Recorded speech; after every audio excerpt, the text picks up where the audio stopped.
Hello friends, welcome to our channel on YouTube. Welcome to moneybuzindia.com.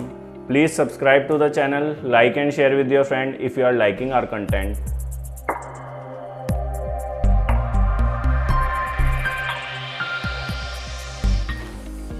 This is some traditional disclaimer on part of Moneybuzz team, so please read it carefully before investing in the financial market. So let's begin for today friends. आज हम बात करेंगे market की और बात करेंगे chart of the week stocks की। तो हम आज की शुरुआत करेंगे पहले मार्केट के एनालिसिस से, जैसा कि हम हर बार करते हैं, और देखेंगे मार्केट में क्या काम कर रहा है। चलिए शुरुआत करते हैं। तो चलिए दोस्तों बात करते हैं करंट मार्केट सिचुएशन की। तो जैसा कि आप देख रहे हैं, अभी लास्ट ईयर मार्केट ने बॉटम लगाया है, और बॉटम लगाने के बाद में कोविड-19 से हमारे बाजार रिकवर हो चुके हैं, और रिकवर होने के बाद में एक शानदार तेज़ी स्टॉक्स ने दिखाई है और इंडेक्स ने भी एक शानदार तेज़ी दिखाई है। आप देख सकते हैं चार्ट पे 7,500 की लो लगाने के बाद में निफ्टी ने 18,600 को हाई लगा दिया है, और वहाँ से फिर एक करेक्शन 15,800 को हमने रशिया यूक्रेन वॉर के बाद में देखा है। और 20 फरवरी से जो स्थिति चेंज हुई है, उसके परिदृश्य में क्या क्या मार्केट में चेंज हो गया है, तो वो हमें समझना बहुत ही ज़रूरी है कि कहाँ पे कुछ चेंज हो रहे हैं। जैसा कि आपने देखा लास्ट वीक में हमने एक चार्ट डिस्कस करा था, west coast paper mills limited. वहाँ पे अभी कोई भी रिटर्न नहीं मिला है, डोजी टाइप का वीकली में एक कैंडल बना है। लेकिन देखने की बात यह है कि यहाँ पे आप देख सकते हैं वॉल्यूम का एक्सपेंशन है यहाँ पे अभी भी, और यहाँ पे कंटिन्यूसली बाइंग हो रही है। तो भले ही इसमें अभी रिटर्न ना मिला हो, लेकिन आने वाले वीक्स में ये स्टॉक फिर भी अच्छा परफॉर्म कर सकता है, और स्टॉप लॉस इसमें इंटैक्ट रहेगा, जो कि हमने लास्ट वीडियो में डिस्कस करा था। तो चलिए शुरुआत करते हैं आज की, देखते हैं कि 20 फरवरी से क्या क्या चेंज हुआ है। तो सबसे पहले यदि हम बात करें तो निकिल के प्राइस में आपने देखा है कि कितनी बड़ी तेज़ी देखी गई है। निकिल के प्राइस 1800 रुपये से लेकर अभी 2600-2700 रुपये ट्रेड कर रहे हैं, जिनका हाई 5500 रुपये था। ऑल्दो कूल ऑफ हुए हैं प्राइजेस, लेकिन जब भी यदि 20 फरवरी से बात करें तो एक महीने के अंदर में काफ़ी तेज़ी देखी गई है गोल्ड के प्राइस में, क्रूड ऑयल में। एल्यूमिनियम की बात करें तो ऑस्ट्रेलिया जो है सबसे बड़ा प्रोड्यूसर है एल्यूमिनियम का, और रशिया उसको प्रोसेस करके आगे आने वाले देशों में बेचता है, आगे जो देश हैं। तो रशिया की यदि बात करें तो यहाँ पे 20% से भी ज़्यादा ऑल ओवर वर्ल्ड का प्रोडक्शन होल्ड करता है रशिया। इस वजह से सभी मेटल्स में तेज़ी देखी जा रही है। पॉजिटिव क्या काम कर रहा है मार्केट के लिए यदि हम ये देखेंगे तो 2020 से मतलब 20 फरवरी से पहले जो काम कर रहा था, एक तो ये काम कर रहा था कि तेज़ी इसलिए देखी जा रही थी कि कोविड का एंड हो गया था, और स्ट्रॉन्ग गवर्नमेंट इंडिया में, सेंट्रल में एज वेल एज स्टेट्स में आ रही थी। तो इस वजह से मार्केट अच्छा परफॉर्म कर रहा था। अभी जो दिक्कत कहाँ पे हो रही है, यदि आप दिक्कत एनालाइज करेंगे किसी भी कंपनी में जहाँ आप इन्वेस्टेड हैं, या किसी ऐसे सेक्टर में जो ओवरऑल मार्केट को इफेक्ट कर रहा है, तो आप देख रहे होंगे कि दो चीज़ें मार्केट को ज़्यादा इफेक्ट कर रही हैं। एक तो मेटल के प्राइजेज़ हैं, दूसरा क्रूड ऑयल के प्राइजेज़ हैं। कंपनीज जो सफ़र करेंगी आने वाले समय में, मुझे ऐसा लगता है वो मैन्युफैक्चरिंग कंपनी सबसे ज़्यादा सफ़र करने वाली हैं। क्यों? क्योंकि जो रॉ मटेरियल की कॉस्ट है, फीफो बेसिस पे ये सब अकाउंटिंग करते हैं अपनी इन्वेंट्री की। जो मटेरियल इन्होंने पहले ख़रीदा है पहले क्वार्टर्स में, वो अब दिसंबर तक कंज्यूम हो चुका होगा, या दिसंबर में जो ख़रीदा है वो मार्च तक मैक्सिमम कंज्यूम हो जाएगा। लेकिन जो अब हाई प्राइस पे मटेरियल ख़रीदा जाएगा जनवरी से मार्च वाले पीरियड में, वो आने वाले क्वार्टर यानी कि Q1 ऑफ फाइनेंशियल ईयर 22-23 में ज़रूर कंपनी की कॉस्ट को इफेक्ट करेगा। और यदि आपकी कंपनी ऐसी है जिसमें आप इन्वेस्टेड हैं, जो पास ऑन नहीं कर पा रही है कॉस्ट कस्टमर्स को, और रॉ मटेरियल की कॉस्ट पीछे से बढ़ चुकी है, तो वो सब कंपनी बैडली हिट होने वाली है, और वहाँ पे आपको लॉसेस देखने को मिलेंगे। और इस तरीके की कंपनियों के लिए आप क्या कर सकते हैं, तो आप कंपनियों को दो पार्ट्स में डिवाइड कर सकते हैं। एक मैन्युफैक्चरिंग कंपनीज जिनके रॉ मटेरियल की कॉस्ट बढ़ चुकी है, लेकिन वहाँ पे रिवर्स लिंकेज लगाना बहुत ही मुश्किल है कि क्या कंपनी किस रॉ मटेरियल के ऊपर कितना प्राइस हाइक हुआ है या कितना नहीं हुआ है। तो इसलिए बेटर है कि आप सर्विसेज सेक्टर को चुनें जहाँ पे इस तरीके के इश्यूज़ नहीं हैं।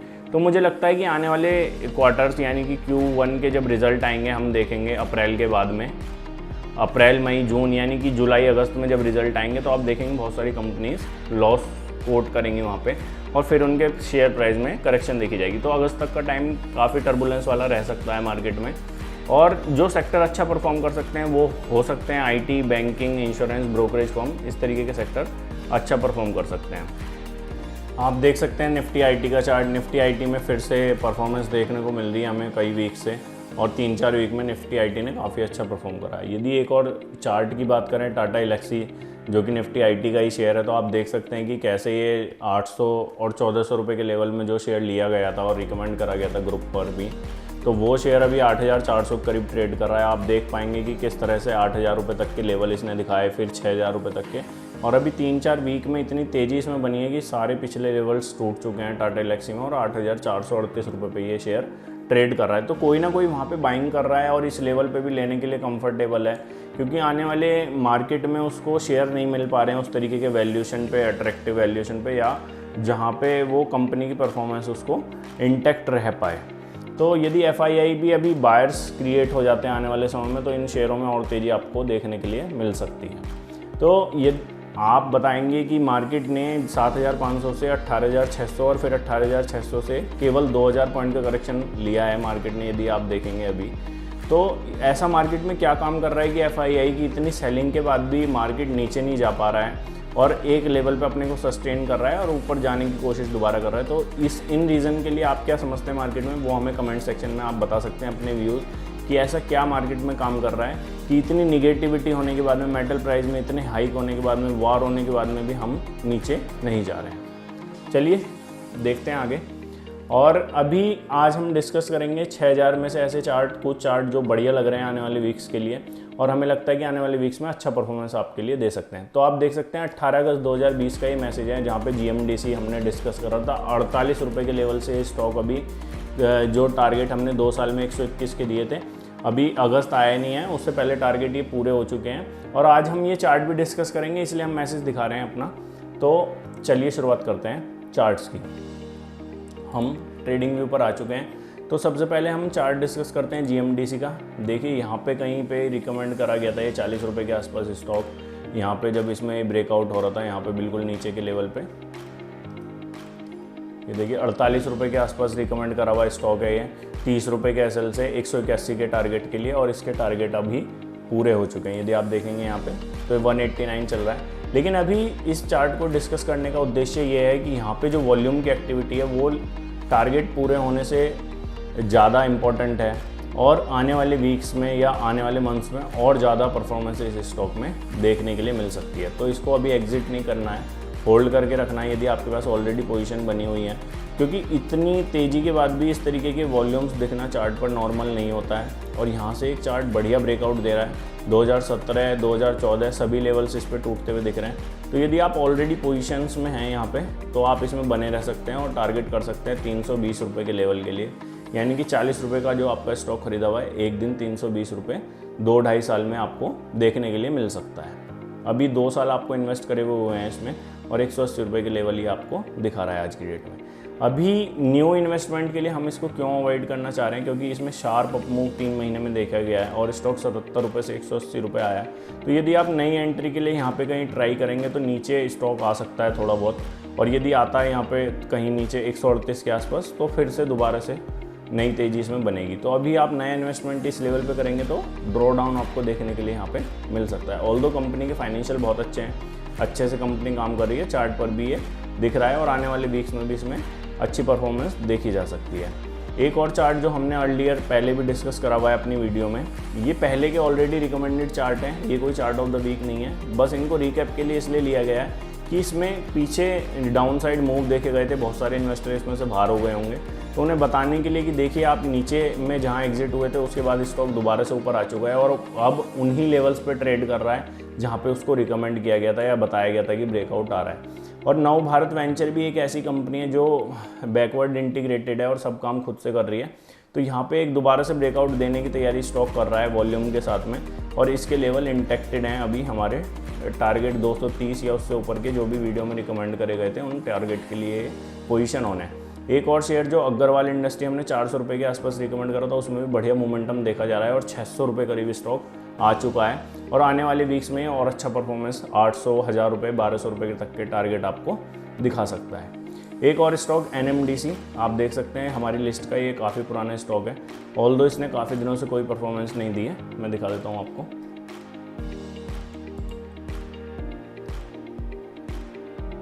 ये ट्रैक शीट हम बनाते हैं, इसको ऑल्दो अपडेट नहीं करा है जनवरी से, मैं इसको अपडेट कर दूंगा। तो NMDC में यदि हम देखें,